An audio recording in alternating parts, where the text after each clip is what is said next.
एवं देखें, पाकिस्तान में कैदियों के हकूक़ हैं। आपका जो है वो हेल्थ केयर का आपका हक है, आपका आउटसाइड वर्ल्ड के साथ कांटेक्ट का आपका हक है, आपको अपनी लीगल टीम से मिलने का हक है। तो ये सारे हकूक़ सारे कैदियों के पाकिस्तान के कानून में ये मौजूद है। अब यहाँ पे ये कोई आम कैदी भी नहीं है, ये पाकिस्तान का फॉर्मर प्राइम मिनिस्टर है।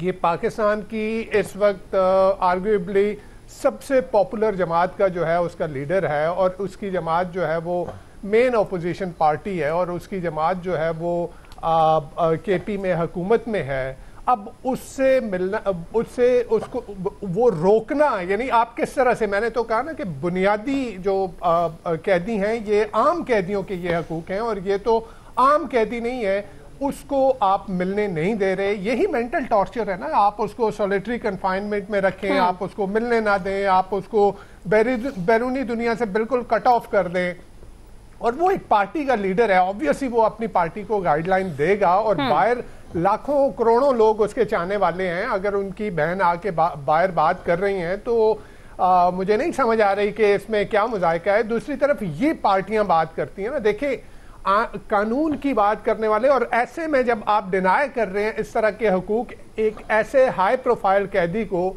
और फिर जब यूएन का राइट चीफ जो है वो बात करता है पाकिस्तान में रूल ऑफ लॉ के हवाले से, तो फिर उनको मशवरा ये दिया जाता है कि जी आपको ग्राउंड रियलिटीज का नहीं पता। तो ग्राउंड रियलिटीज तो यही है कि पाकिस्तान की एक अदालत ने उनको, यानी ये पाकिस्तान के कानून में हकूक हैं, और पाकिस्तान की अदालत ने कहा है कि जी उनको मिलने दिया जाए, और आप नहीं मिलने दे रहे।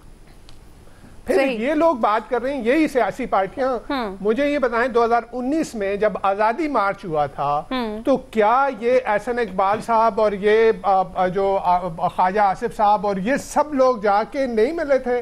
3 घंटे की अंदर नशिस्त नहीं हुई थी? सारी गाइडलाइंस किसने दी थी? तो वो तो अंदर से बैठ के, यानी आप एक गवर्नमेंट के खिलाफ, उस वक्त की गवर्नमेंट के खिलाफ एक मार्च करने जा रहे हैं। आप आशीर्वाद लेने चले गए नवाज शरीफ साहब से, वो जेल में है, वहां कोट लखपत जेल में 3 घंटे की आप मुलाकात करके उनसे गाइडलाइन लेके आते हैं, वो तो ठीक है, वो तो कानून है। लेकिन यहाँ पे जो है वो ये जी सियासी अखाड़ा नहीं बनने दिया जाएगा। और दूसरी तरफ जरदारी साहब ने जिस तरह की जेल काटी वो भी सबके सामने है कि यानी उनके लिए हॉस्पिटल जो है वो सब जेल करार दिए जाते थे। ये तो एक ऐसा कैदी है कि जो ना बीमार हो रहा है ना हॉस्पिटल जाने की बात कर रहा है। और फिर और तो और वो मरहूम ज़िया शाह साहब ने एक इंटरव्यू में उन्होंने बताया था कि वो जब जरदारी साहब से मिलने गए थे कि एक हॉस्पिटल जहां पे उनको रखा गया था वहां गए तो पता चला कि वो वहां पे नहीं कहीं और है। तो इन लोगों ने तो ऐसे ऐसे जेलें काटी हैं कि जेलों में इनकी शहद की बोतलें भी इनको जो है वो मिल जाया करती थी।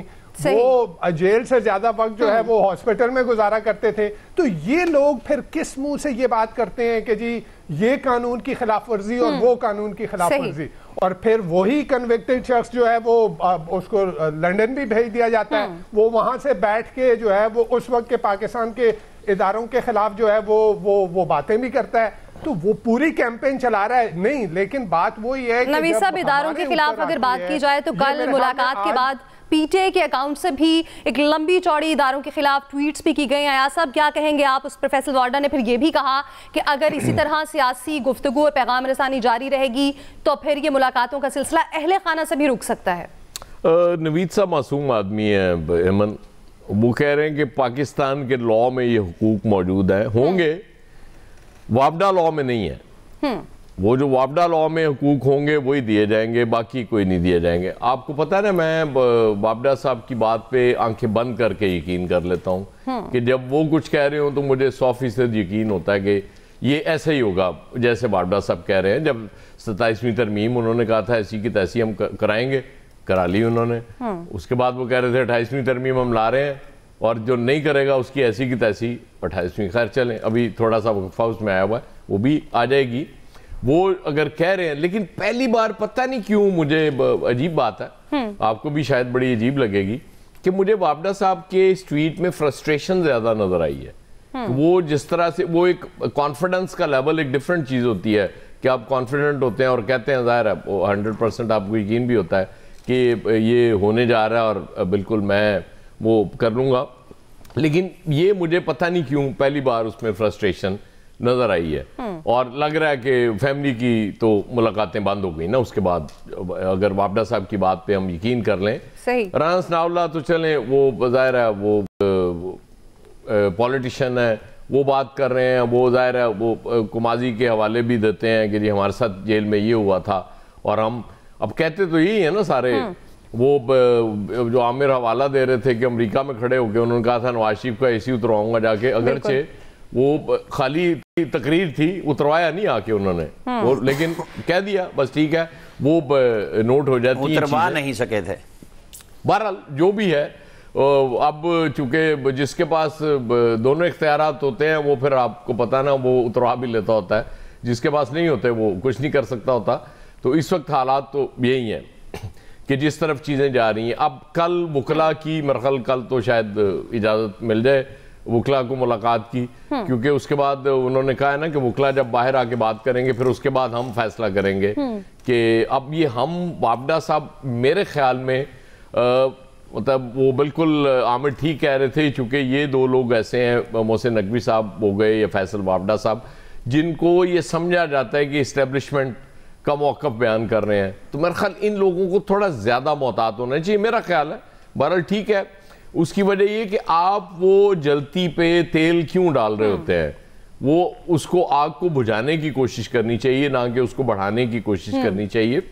पूरी दुनिया में बिला वजह तमाशा बन जाता है इन चीज़ों का, और उसके बाद फिर एक डिबेट शुरू हो जाती है। आपको पता है सोशल मीडिया तो वो बिल्कुल फ्री फॉर ऑल है ना, उस पर जैसे आपने हवाला भी दिया कि बहुत ज़्यादा ट्रेंड्स उस पर बनते हैं, वो फिर चीज़ें ख़राब होती चली जाती हैं। तो मेरा ख्याल है कि मुल्क के जो हालात हैं, जिस तरफ चीज़ें जा रही हैं, इकॉनमी के जो हालात हैं, अमन व अमान की जो सूरत हाल है, इसमें कोई ऐसी सबील निकालनी चाहिए कि कोई सियासी आहमांगी हो जाए, बजाय इसके कि ये डिवीज़न, ये डिवाइड और ज़्यादा बढ़ती रहे। वो इस मुल्क के लिए अच्छा नहीं है। लेकिन शाकाश समझ आ जाए इस मुल्क को चलाने वालों को कि ये इस डिवाइड का फ़ायदा नहीं होगा, नुकसान होगा। सही। फैसल साहब, जैसे वज़ीर आला मरियम नवाज़ हमें हमेशा ये कहती हुई दिखाई देती हैं कि हम नवाज़ शरीफ की गाइडलाइंस के मुताबिक पार्टी पॉलिसी डिज़ाइन करते हैं, उनकी हिकमत अमली के मुताबिक हम आगे बढ़ रहे हैं और वो हमारे पार्टी के सरबराह हैं। इसी तरह बानी पीटीआई भी पार्टी के सरबराह हैं। पीटीआई भी ये कहती है कि हमें उनकी गाइडलाइन चाहिए, उनकी रहनुमाई चाहिए ताकि हम आगे का लाहेअमल तय कर सकें। लेकिन इस मौक़िफ़ को हुकूमत तस्लीम नहीं करती और कहती है कि सियासी पैगाम रसानी नहीं होगी। क्या कहते हैं इस मौक़िफ़ पर? देखिए, आप सियासी पैगाम रसानी को तो रोक नहीं सकते, ये ख्वाहिश कर सकते हैं। बहरहाल देखिए, इस बात को समझने की ज़रूरत है कि कल जो एक गुमान था बाज़ लोगों का कि इस मुलाकात के बाद, इस मुलाकात में क्योंकि गैप बहुत ज़्यादा आ गया है, हो सकता है कि तहरीक इंसाफ के जो बानी है इमरान खान, उनके हौसले टूट गए हों, उनके हौसले कमज़ोर हो गए हों और फिर वो वहाँ से कोई लचक का मुजाहरा करें, कोई रास्ता निकालें आगे बढ़ने का, बैठने का, बात करने का। फिर देखिए, उनका जो ट्वीट आया, उस ट्वीट के जो अल्फाज हैं उस पर एतराज़ किया जा सकता है। मेरी नज़र में वो मुनासिब अल्फाज नहीं है। हो सकता है किसी की नज़र में वो एक सियासी जो है वो बयान हो, लेकिन किसी लीडर को इस तरह की जो है ना गुफ्तगू नहीं करनी चाहिए थी। इस हद तक तो ये बात सही है, और ख़ास तौर पे कौमी सलामती के इदारों के सरबराहों के हवाले से इस तरह की गुफ्तगू मुनासिब बात नहीं होती। जब आपकी इतनी ज़्यादा फॉलोइंग हो, दुनिया आपको फॉलो करती हो, तो आप इस तरह का लबो लहजा ज़बान इस्तेमाल नहीं करें। इसका एक पहलू तो ये है, लेकिन दूसरा पहलू बेसिकली वो किसी फ़र्द से मुखातिब नहीं है, वो बुनियादी तौर पे एक सिस्टम की से जो है ना मुखातिब है। जो दूसरा पहलू जो लोग निकाल रहे हैं, क्योंकि ये तासुर ये था कि वो डर गए होंगे, तो उन्होंने बेसिकली अपने लोगों को एक पैगाम देने की कोशिश की कि मैं खौफज़दा नहीं हूँ, मैं डरा नहीं हूँ। ना सिर्फ ये कहा, बल्कि उन्होंने कहा कि जो आदमी इस्टेब्लिशमेंट के साथ अपने राब्ते कायम करने की या उनके साथ ताल्लुकात बनाने की या उनकी तकारीब में जो है शरीक होगा, वो हम में से नहीं, उसको हम मीर जाफ़र और मीर सादिक के जो है वो ज़मरे में जो है वो रखेंगे। और इस हवाले से उन्होंने तकरीब का उसमें जो है एक हवाला भी दिया। तो जो हुकूमत के लिए इस वक्त सबसे ज़्यादा जो परेशान कुन बात है, या तहरीक इंसाफ के मुखालफिन के लिए, इस्टेब्लिशमेंट के लिए इस वक्त जो है वो एक बात तशवीशनाक हो सकती है, वो ये है कि इमरान खान जो है वो कमज़ोर नहीं पड़ रहा, वो टूट नहीं रहा। और ये जो एक सवाल है, और वो सवाल जो है